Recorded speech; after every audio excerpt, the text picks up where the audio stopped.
What's up, guys? Welcome back to another episode of Stronger TV. I'm Kiefer Lammi, here with Dan Pope, and today Dan's taking the lead and we're talking a little bit about knee pain with training. Go ahead, man. Knee pain is one of my favorite things, super common. You said you have a little knee pain going on right now? I do. It's not my favorite thing. I have a little bit of knee pain from time to time. I tend to be able to manage it with some of these techniques and tricks we're about to go through.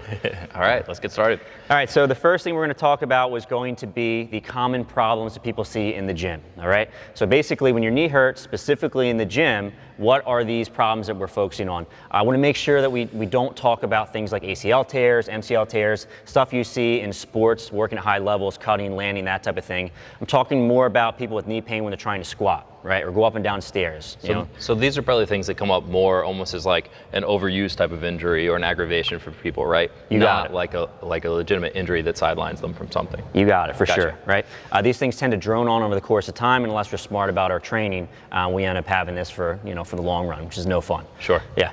So the two major things we're going to talk about today are going to be patellofemoral pain syndrome, all right, which is called runner's knee, and also patellar tendinopathy, which is going to be jumper's knee. Just a little bit of background on these conditions. So patellofemoral pain syndrome. Here's my kneecap. Patellofemoral pain syndrome is irritation to the backside of the kneecap. Patellar tendinopathy is the second one. Patellar tendinopathy is going to be irritation of the tendon or ligament right in this area here. Okay, and this is jumper's knee. A lot of times this hurts with landing. Okay, so the thing I want to talk about are the factors that increase stress onto the knee joint when you have these pain problems. Okay. Sure. So let's talk about the squat, because the squat I think makes a lot of sense for most people. So in the squat, the deeper we go into a squat, or the more knee flexion we have, generally the more stress to the patellar tendon and also the patellofemoral joint, okay? The second one is the more the quads work, the more the quads are firing actively, the more stress goes into patellofemoral joint and also the patellar tendon, all right? For these reasons, as I descend deeper into a squat, it's going to be a little bit more painful, right? Just because I'm getting deeper here, all right?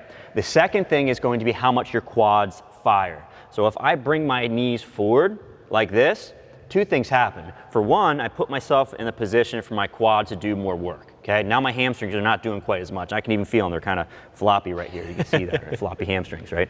So I've got a little bit more stress now going into my knee joint. If I send my hips back here, all of a sudden, some of the stress is being taken up by my posterior, and it's a little bit less stressful on the knee, right? So we can show you right here with Kiefer how you can very easily modify someone's technique, right? So they don't have as much pain. Sure. Now this is a topic for a future Stronger TV episode, but we're going to talk a little bit about the programming side of things, because when someone has knee pain, we have to modify their technique, but we might also have to modify things like intensity, volume, Sure. change your accessory lifts, all that stuff. And we're going to talk about that a little bit later, but here are just the modifications you can do from a technical perspective so someone doesn't hurt as much. Okay. All right? Let's do it. So let's have you go to the side and we'll go into a squat. Okay. Now for one, I want you to just really bring your knees forward as you go up and go down nice and slow here. Good. Now I just want you guys to see how much the knee is moving forward over top of the toe. Right?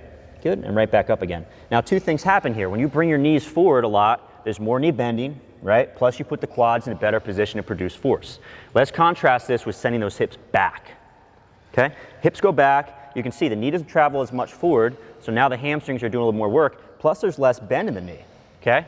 So when you have someone who has knee pain, if you tell them to sit back in the squat, go for a wider stand, sit back to a box, all those things tend to feel quite a bit better for that athlete, right? Yeah. And the other thing that's super easy to modify is just how deep you go. Sure. Because a lot of people with this patellofemoral pain syndrome, what happens is there's a very specific point where things go terrible. Right? It's like I can squat to here. As soon as I go below that, I get a ton of pain. So great, let's put you on a box, we'll squat to here, we'll load it up quite a bit, and the athlete has no pain. And then psychologically, that's a big win because they feel like now they can train and it's not hurting and they're making some progress. Right, which I think is one of the most important factors is we're finding a way to continue to do the things that they want to do to whatever level they can do it appropriately, right? You got it. And from there, you just fill in the gaps around it with other things that we can do to help build those deficiencies as they get stronger. You got it, nice. The next thing I want to talk about is going to be a split squat or lunge variation, Sure. right? So the thing about split squat and lunge variations is that they are phenomenal exercise in general from a fitness perspective. They're also awesome for rehab, right? Because we're strengthening all the muscles need to get stronger so you can get back to your activities, right? So we're going to talk a little bit about the things we can modify some, right? Cool. So first, let's have you go, Kiefer, into a split position. Okay. And let's go down just halfway into a little bit of a split squat, and we'll talk through this some.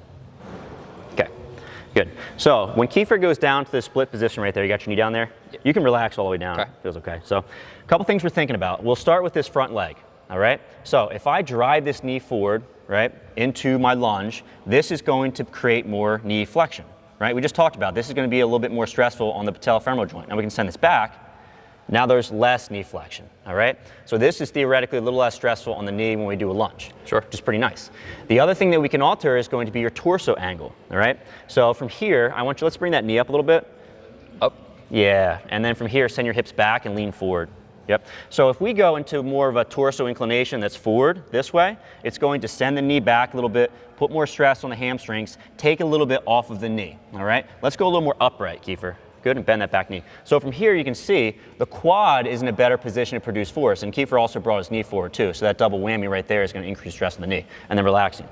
So here's the thing, if you want to increase stress on the knee, great, bring that knee forward, stay nice and upright, get the quad working, get all that knee bend. But if you've got a really irritated knee, it might be useful to try some of these variations where you're bent forward a little bit, a little less bending on this side. Sure. Right?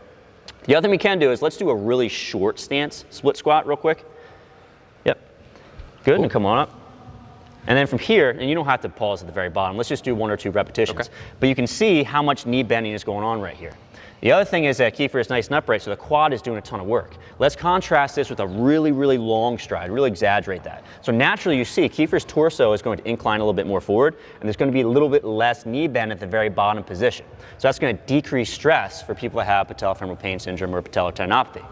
The one thing you really have to be careful with, and this is more for patellar tendinopathy than it is for patellofemoral pain syndrome, is going to be the back leg, all right?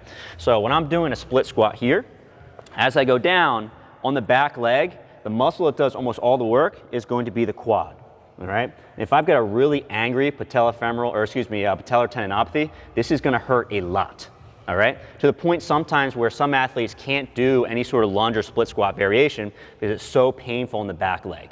Now, if this is the case, I like to do a lot of step-up variations and squat variations. It just doesn't tend to irritate that as much. Sure. So, and this is something I keep running into with people, and I know we're not necessarily talking about this, but with like people coming back from an ACL tear or from some other knee injury, is that they have the hardest time getting back to split squats and stuff. Aside from like choosing other options, what can we actually do to improve that or make them stronger so they can do these exercises? Yeah, so you're talking about exercises like sled pulls and just other accessory exercises you can get them stronger? Yeah, but I'm just curious about like how do we improve their tolerance to this position where they feel like they get so much stress down that back knee and they get like those shooting pains? Yeah, so I tend to start people with isometrics, okay. Right? So I mean, part of it is that we're dialing back the dosage of stress, right? And we just talked about all those technical changes, we can do that a little bit, right? The other thing is that we can also mess around with things like tempos and depth. Okay. So if the quad is firing a ton and it fires more and more the deeper you go, then what we can do is we can just stay a little bit more shallow, which is actually pretty nice. And then the thing is, if we're moving, usually that's a little bit more stress than maybe staying still. Okay. So I'll start with staying still, and then we'll go a little more slowly. Gotcha. The one thing I mess around with a lot, and I know you've done a lot with this in your strength conditioning, I didn't know if this is what you're getting at, Sure. is trying to add maybe a band to the backside leg, like a Spanish squat kind of style. So basically, the band is attached to the back of the knee and attaches to like a rig or something stationary. I go down partially and I come back up and I really try to flex my quad aggressively in the back. So I'm not going very deep, so it's not aggravating my knee so much. Sure. But I'm getting a lot of quad work when I'm fighting against that band every single repetition. I like that. Yeah. All right. What do you think? No, this is good. So we did a good job of kind of like overviewing some of the common things we see for knee pain, right? Quick ways that you can modify in terms of reducing the stress on your quads and your knees by kind of shifting some of the stress towards your hips and your hamstrings and everything else, right? Yeah. I think the next thing that people are going to have questions about is how do you put this all into a program and how do you work back towards the things people want to do? I think that's going to be the topic of the next episode. I can't wait. I'm so excited. All right. Make sure you guys tune in. Second episode in this series is going to be talking about how we actually go about doing a program for this and how you can make sure that you keep your training volume high so that when you come back from your injury, you're not starting back from square one.